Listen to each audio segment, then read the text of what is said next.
Essentially, I know that all children of all ages want the smartphone. They want them right away, and I understand that, and I get it. But with my experience and what I'm seeing as a therapist is that those devices are giving children access to pornography at an earlier age. A lot of my reports generate fall break, Christmas break, spring break, when the kids are out of school.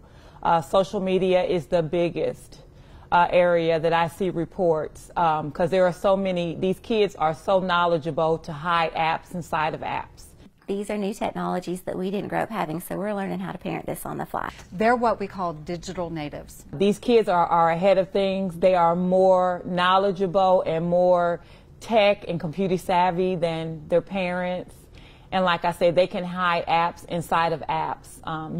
You really have to monitor their phones. They can get around the blocks. They can get around the filters. And you think, well, my child won't, but it only takes one child at school, one child in any kind of youth setting to go, oh, look what I found, here's how you get to it. If they're changing their password every time you go to check their phone, they're hiding apps inside of apps. Monitoring the activity of your child with electronics is very important. You want to know who, what, who they're talking to, what games they're playing. Don't let them just go in their bedroom with the door closed for whatever amount of time to do what they want. Predators now prey on children on social media. They make fake websites, fake names. They pose to be your child's age when they are twice and 3 times your child's age. So stranger danger, meeting people on the street, is really over with. It's through social media. I still go back to say that mom, dad, everybody needs to start talking with children early and often about healthy sexuality as well as unhealthy sexuality and all the safety things, but it needs to be both. And it can be from when that child first asks, where did that baby come from, all the way through teenage years.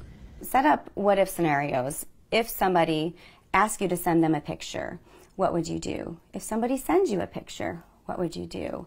If you feel uncomfortable about what's happening online, maybe what somebody's asking of you or talking to you about, ask them, what would you do?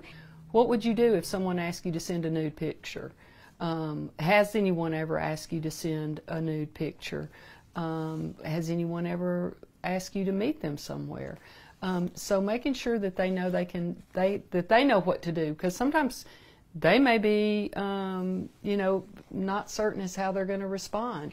Tell them what to do, to reach out to us. No matter what, we're not going to be mad, we're going to believe you, and we're going to help you.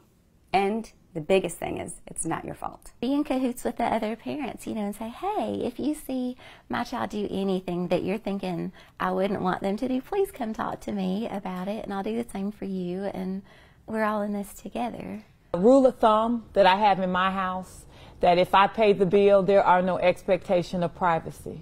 I go through my son's cell phone as much as I can. He is not to change the password, and I better not see an app hidden inside another app.